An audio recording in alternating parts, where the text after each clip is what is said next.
Ranking Member, Mr. McCaul, for his opening statements. No, thank you, Mr. Chairman. I thought you were going to say the Build Back Better Act when you talked about the Build Act. He's got it on his mind right now. Sure do.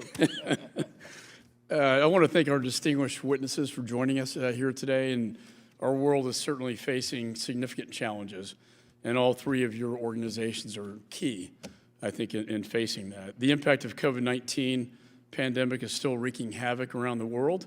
Rising instability and political turmoil have become the new norm.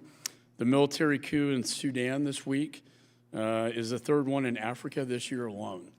The disastrous withdrawal of U.S. troops from Afghanistan has emboldened terrorists while creating a safe haven for them to grow and plan attacks against the United States and our allies.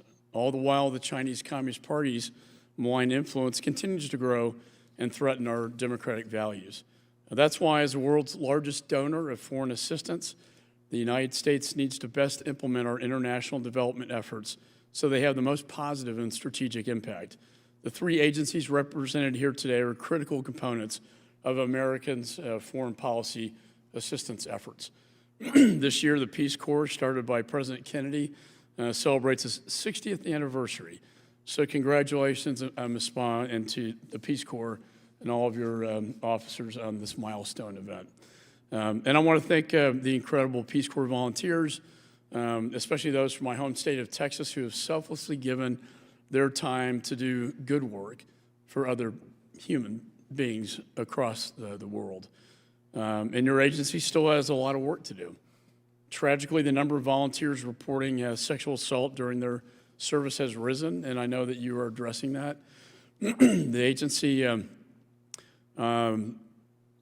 has failed to complete action on key recommendations issued by its Office of Inspector General that relate to volunteer safety and support. We hope that is complied with. And I trust these reforms are a priority for the agency. I know they are.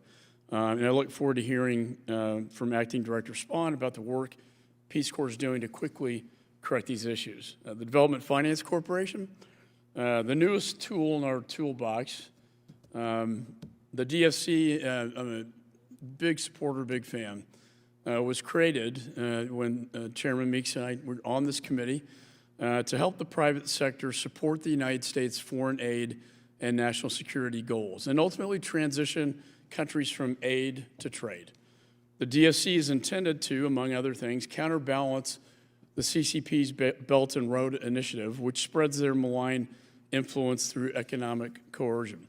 In fact, nearly a third of BRI infrastructure projects encountered major problems, including corruption scandals, labor violations, and environmental hazards, just to name a few. So as the CCP ratchets up its malign influence tactics around the world, it's critical this committee ensures that they are fulfilling its development mandate while furthering the national security interests of the United States.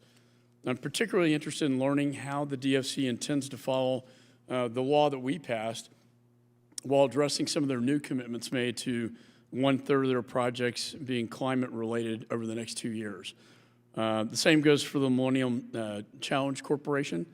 The MCC, started under President Bush, has built a great reputation on its ability to hold our partners to a high standard of accountability. And sir, it's good to see you again. The last time I saw you, we were on the African continent, and very much enjoyed our visit to Africa.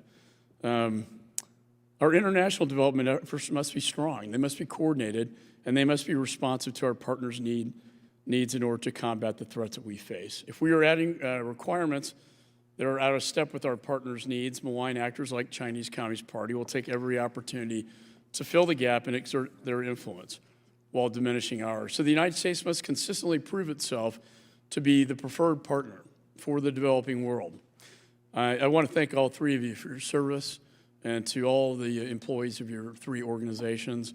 And we're very proud of what you do, and we want to work together with you to make things even better. With that, Mr. Chairman, I yield back.